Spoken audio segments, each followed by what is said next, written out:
சொல்லுங்க. தூய ஆட்சி நடைபெறுதா நீங்க தான் சொல்லணும். தூய ஆட்சினாரு, வெளிப்படை ஆட்சினாரு. இப்ப யாரெல்லாம் சேர்த்திட்டு இருக்காரு, யார் மேலாம் குற்றம் சொல்லிட்டு இருந்தாரு. குற்றம் சொல்றதெல்லாம் அவருடைய இயக்கத்தில் இணைச்சிட்டு தான் இருக்காரு. அப்ப எங்க தூய ஆட்சி, எங்க வெளிப்படைத்தன்மை இருக்குது? இந்த ஆட்சியில என்ன செஞ்சாங்க? இந்த 60 நாட்கள் ஓடி போச்சு. இந்த 60 நாட்கள் இந்த ஆட்சியில செய்த சாதனை என்ன? ஒன்னே ஒண்ணு செஞ்சிருக்கிறாங்க. அதுவும் செஞ்ச மாதிரி தெரியல.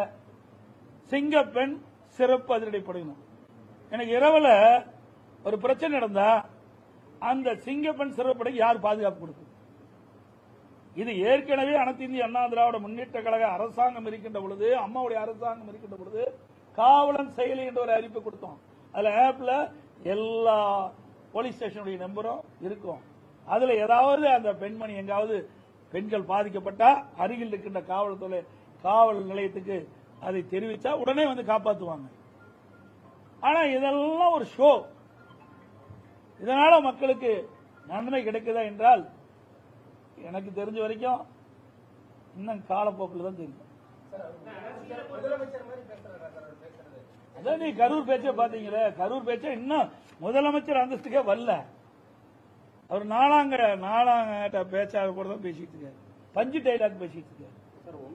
ஆக்கப்பூர்வமான கருத்துக்களை பேச வேணும். தக்க வைக்கிறது இல்லைங்க, தக்க வைக்கிறதுங்கிறதா தவறானது. ஒரு கட்சியில வெற்றி பெற்ற பிறகு இதுவரைக்கும் தமிழக வரலாறு இப்படிப்பட்ட நிலைமை இல்லை. இதுதான் முதல்ல நடக்குது. இன்னும் சொல்ல போனா நிறைய ஓப்பனா பேச முடியாது.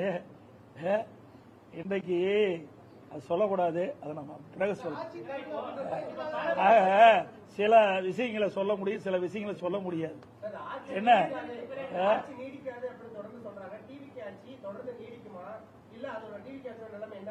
அதான் நான் ஏற்கனவே சொன்னேன். இப்போ ஸ்டாண்ட் இருக்குது, அந்த 3 ஸ்டாண்ட் 3 காலம் சரியா இருந்தா தான் அந்த ஸ்டாண்ட் நின்று நீங்க வந்து தொலைக்காட்சி சரியா இயக்க முடியும்.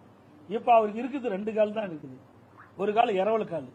அது இடச்சுன்னு வச்சுக்க, எப்படி இந்த நம்முடைய கேமரா சாஞ்சிருமோ அது மாதிரி இந்த ஆட்சி சாஞ்சி போயிடும்.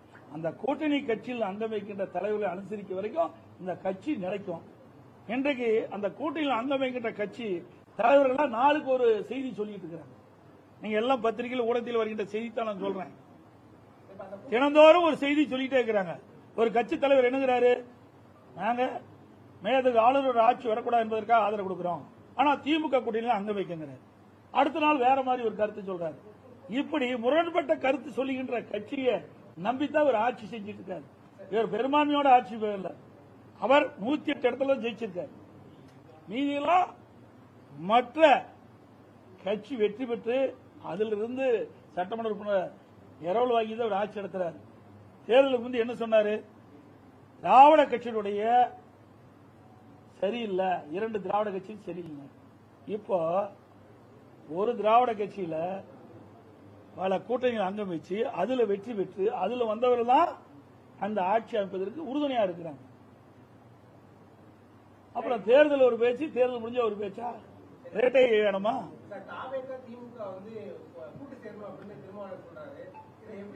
இது அவருடைய கருத்து. திருந்தோர் ஒரு கருத்து சொல்லிட்டு இருக்காரு. எந்த கருத்தை எடுத்துக்கிறது அப்படின்னு ஒரு கட்டுக்கதையை கட்டி விட்டுக்கிறாங்க. அதாவது எங்களை பொறுத்த வரைக்கும் அனைத்து இந்திய அண்ணா திராவிட முன்னேற்ற கழகத்தை பொறுத்த வரைக்கும் நாங்க சொல்லிட்ட கருத்து எங்களுடைய கருத்து. மற்றவருடைய கருத்தெல்லாம் இணைக்க கூடாது. புரிஞ்சுக்கிட்டீங்களா? ஒவ்வொருவருக்கும் ஒரு கருத்து இருக்குது.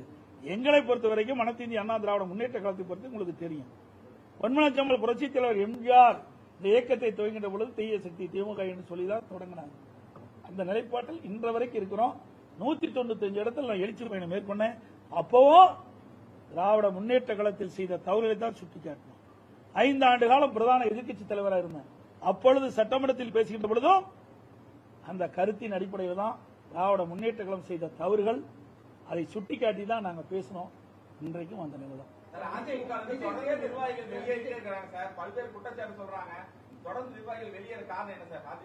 ஏங்க வெளியேற காரணம் அவையில் தான் கேட்கணும். இங்க இருக்கிறாங்க எல்லா பேரும் இருக்கிறோம், எல்லா கருத்து இருக்குது. அண்ணா திமுகவை பொறுத்த வரைக்கும் அவர்கள் மாதிரி குறுகிய வட்டத்தில் இல்லை. இன்றைக்கு ஏற்கனவே அம்மா இருக்கின்ற பொழுது அமைப்பு நீதியாக 9 பேர் தான் நியமிச்சிருந்தாங்க. இன்றைய கால சூழ்நிலைக்கு தகுந்தவாறு ஒவ்வொரு அமைப்புக்கும் 30 40 பேர் அமைச்சிருக்கோம். 30-40 பேர் பொறுப்பாளராக இருக்கிறாங்க. அதுல 1-2 வெளியே இருக்கின்ற பொழுது பத்திரிகையிலையும் ஊடகத்திலையும் நாள்தோறும் வெளியேறான செய்தி வெளியிட்டா நாங்க என்ன செய்வது?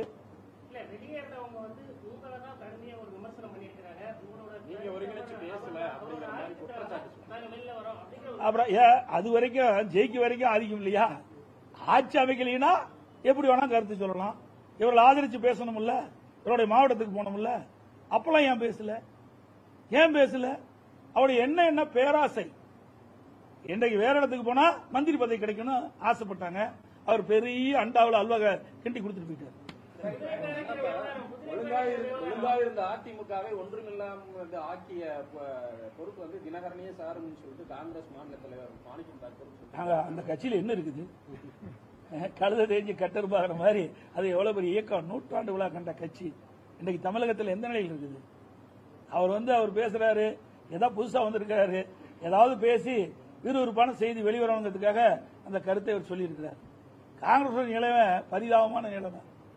தனியாவே ஜெயிச்சாங்க, திமுக ஆதரவோட போட்டிட்டாங்க, பல கட்சிகள் ஒன்றா சேர்ந்தது, அப்ப ஜெயிச்சாங்க. அப்ப கூட என்ன சொன்னாரு? இதே திராவிட முன்னேற்ற கழக தலைவர் ஸ்டாலின் அவர்கள் முதலமைச்சர் இருக்கும் போது எங்க கூட்டணி பலம் வாய்ந்த கூட்டணி, கொள்கை கூட்டணி. நாங்க இப்ப என்ன ஆச்சு?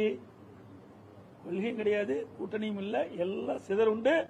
இன்றைக்கு அவருடைய சுய லாபத்திற்காக திமுக தலைமையில வெற்றி பெற்று மாற்று அணிக்கு போய் அங்க போய் பதவி வாங்கி இன்றைக்கு அதிகாரத்தில் இருக்கிறாங்க. இதுல எங்க போய் கொள்கை இருக்குது? எதுவுமே இல்லையே. தேர்தல் அறிக்கையில விவசாய கடன் தள்ளுபடி கொண்டு சொன்னாங்க, அதையும் பண்ணல. இப்ப காவிரி மேலாண்மை விவகாரத்துல அந்த கர்நாடகோட அணையெல்லாம் நிரம்பிருச்சு, ஆனா இதுவரைக்கும் தண்ணி திறக்கல. ஆனா இவர் வந்து நாம் ஏதோ பேசணும்னு சொல்றாங்க, ஆனா நான் பேசி 2 தரப்புலையும் சண்டை வரக்கூடாது, பிரச்சனை வரக்கூடாது அப்படின்னு சொன்னா விவசாயிகளுக்கு தண்ணீர் இது வரைக்கும் காவிரி அணையில வரல, டெல்டாவிலையும் ரொம்ப சிரமப்படுறாங்க. ஆனா விவசாயிகள் மீது எந்த ஒரு அக்கறை இல்லாத ஏங்க அதாங்க கட்சி ஆரம்பிச்சு 2 வருஷம் ஆகுது. ஏதாவது அனுபவம் இருந்தா பரவாயில்ல, விவசாயிகளை பத்தி சிந்திச்சா பரவாயில்ல. விவசாயிகள் என்ன கஷ்டப்படுறாங்கன்னு தான் பரவாயில்ல. அதெல்லாம் அதுக்கு முன்னுரிமை கொடுப்பாரு. அதான் என்ன, இப்ப அவருடைய அட்வைசர் யாரு? தேர்தல் வகுப்பாளர் தான் அட்வைசர். இதுக்கு முந்தி இருந்த திமுக தான் சரி, அண்ணா திமுக தான் சரி, நான் இருக்கும்போது சரி, அட்வைசரா போறதா ஒரு அனுபவமிக்க துறை வாரியாக அனுபவம் வாய்ந்த ஒரு துறை செயலாளரை நாங்க போடுவோம். அவருடைய அட்வைஸ் எல்லாம் கேட்போம், அவருடைய ஆலோசனை கேட்போம், செயல்படுவோம். ஆனா இவர் ஒரு புதுமை படைச்சிருக்காரு. சினிமாவில் புதுமை படைக்கின்ற மாதிரி ஒரு அரசாங்கத்தில் இவர்களுக்கு யாரெல்லாம் தேர்தல் நேரத்தில் ஆதரவா இருந்தாங்க, ஆலோசனை இருந்தாங்க, அவரெல்லாம் இன்னைக்கு அட்வைசரா போட்டிருக்காரு. இன்னொன்னு வேடிக்கை என்ன, ஜனநாயக படத்தினுடைய தயாரிப்பாளரை இன்றைக்கு அவர் வந்து டெல்லி சிறப்பு பிரதியா போட்டிருக்காரு. அடுத்து இன்னொரு எடிட்டிங் யாருக்கு ஒருத்தர் போட்டிருக்காரு எனக்கு வந்த தகவல். இது பண்ண கொஞ்ச நாள்ல அவருடைய மேக்கப் மேனுக்கும் அவர் ஏதாவது பதவி கொடுத்துருவாரு. ஆக எல்லாமே சினிமா ஆக்கிட்டாரு. அரசாங்கம் என்பது ஒரு கேள்விக்குறியாகிவிட்டது என்பதை இந்த நேரத்தில் தெரிவித்து அனைத்து ஊடகங்களுக்கும் நன்றி, வணக்கம்.